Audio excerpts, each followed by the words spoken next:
So it's the 15th day of May 2024, and you're not looking at my private collection in the drawing room of my house, because you've got a lot of background voices and stuff. No, I'm out at Innerpeffray library. I was telling the curator that I've not been here for 51 years. So she's going to have a look in the visitors book to see if there's any listing. I think it was July 1973 I was here. Somewhere around there, but I'm pointing the camera, hopefully it's picking up at the smallest Bible. I'll give you more information about things. But, if you think that's my thumbnail, and I'm in correct focus with it, you will see that that is absolutely wonderful. When I was here in 1973, I was able to actually hold the little Bible itself, but unfortunately that's not allowed anymore. And it's just a case of look but don't touch, the sort of thing you get in a china shop. But this is wonderful, it really is. I've been asking about some any local books on medicinal plants and stuff, and she's going to wait to have a little rake around and see if there's anything for me. But a little book dedicated simply to tulips, isn't that lovely? And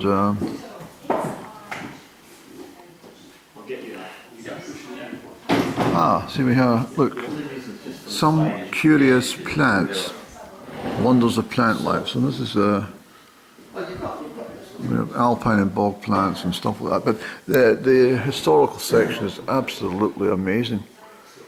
And of course these books were all left by the person that set up the library, James Drummond, and he bequeathed all these books and everything to the generations like myself to come in and have a little look and study. It really is, it's quite amazing. And there's a French book on agriculture by the looks of agriculture and maison, the rusty maison, whatever the hell that is. Pennant's tour in Scotland. That's probably more of interest than the bloody French thing. Look at this. This is really quite amazing. The book of the Grahams and Grahams. Patrick Graham.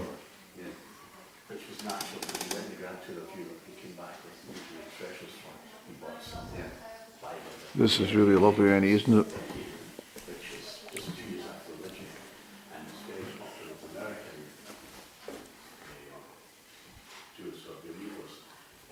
Look at the size of these Bibles, Annie. Look.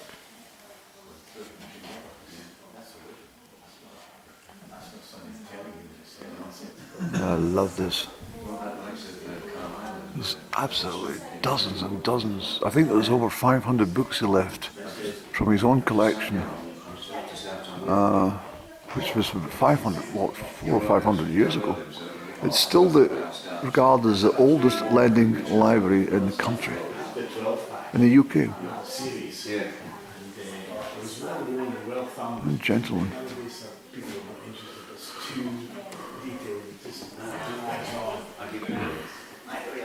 Marvellous fireplace. I've got to remember there's people around me, Andy, so I can't do too much filming here at this point. There's books in here as well. So in my first book I've got here to have a little read about. I'm afraid it's not in focus for you, but what's interesting is Kincardine Castle. And it was gifted by, Malise, Adolf Cistern, which I've talked about quite often. It was given as a dowry to his sister Amabel on her marriage with Sir David Graham around the year 1250. Isn't that fantastic to know this? And I've talked about the Grahams, I was talking about the Grahams, the Marquis of Montrose and stuff. Well, this is all part of the same generation, of course, you see. And the Maxton Grahams at Culsawhy. Just where I stay. But the castle of just there, and what a wonderful thing, Andy. But what I'm really quite interested in here is I've been given a superb, almost gigantic book called A Family Herbal. So I'm going to have a little browse around and bring you my key points on this in a second. That's beautiful, Andrew, look.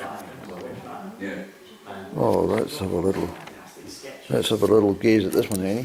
So I'm led to believe that this little box here contains the very Bible that the Marquis of Montrose carried with him on every single battle and every military outing that he was on. This is the very Bible inside this little box. You can see it through the reflection. Absolutely fascinating, eh? Isn't it? So I'm going to go back over to, I've now got myself seated over here at this little table, and I've got a magnifying glass just to help me along with my spectacles, of course, but it really is absolutely stunning in here. And as I say, I came here in 1973, and it feels like it was only yesterday.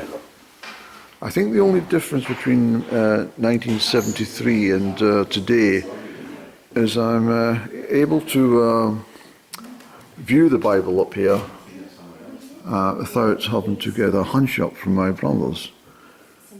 And secondly, it's probably a bit of a advantage or disadvantage. I didn't need spectacles when I was 10 to read even a small print, or the large print any. But yeah, that's a fascinating book already. Yeah. So we'll get delved in here, Andrew. We'll have a good old inspection of these plants and stuff. I didn't wear my monocle today. I usually wear a monocle when I'm in libraries, but not today. Okay. Let's have a little inspection, see if something we can get to.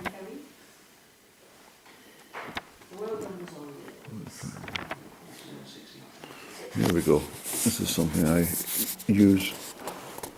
This is sticky willy. These are these other common names. Cleavers or goosegrass.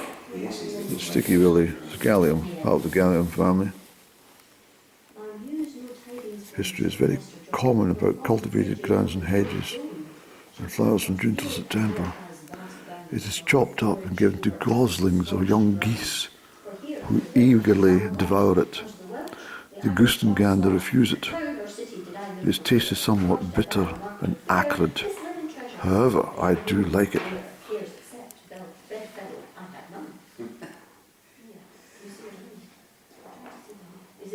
It's very good for your complexion.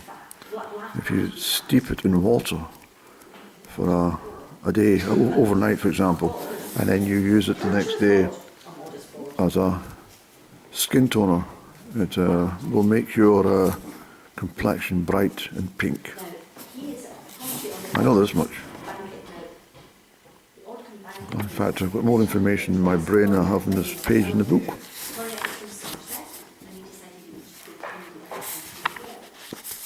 Where are we going, Andy, with this one?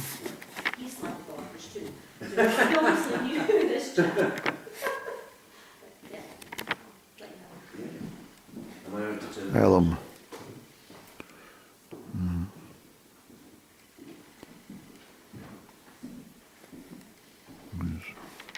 I told you about the alum before.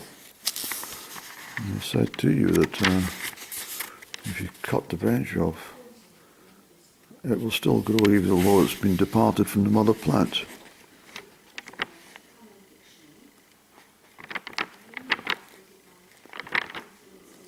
Let's change books, Andy. We'll switch this camera off for a second.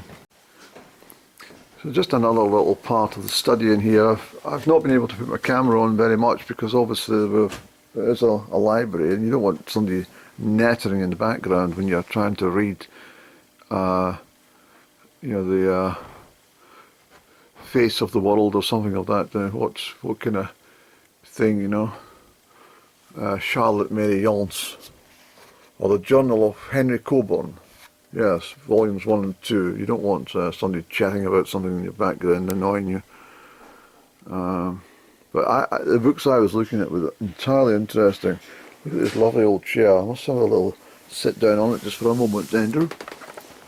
Yes, this is a study I remember when I was Lord Brock of Elgin, years and years ago, in my past life. Yes, it was wonderful. It really was. I have to say that it's absolutely fascinating out here, and I'm so glad I popped out today, and I had a good old chat with the curator, and it's been absolutely amazing. And there's more. The English Flower Garden. I love all these things. Look, poetic works by Burns and stuff. It's just, this really is. Look. So much Burns. I love it to bits here, Andrew. And I better not keep the gentleman back. And as I said, there's so many books, and I have to read some books about Persia and the Ottoman Empire, and you know, some of the areas of the Middle East and stuff, you know, Mesopotamia and stuff, all interest me immensely.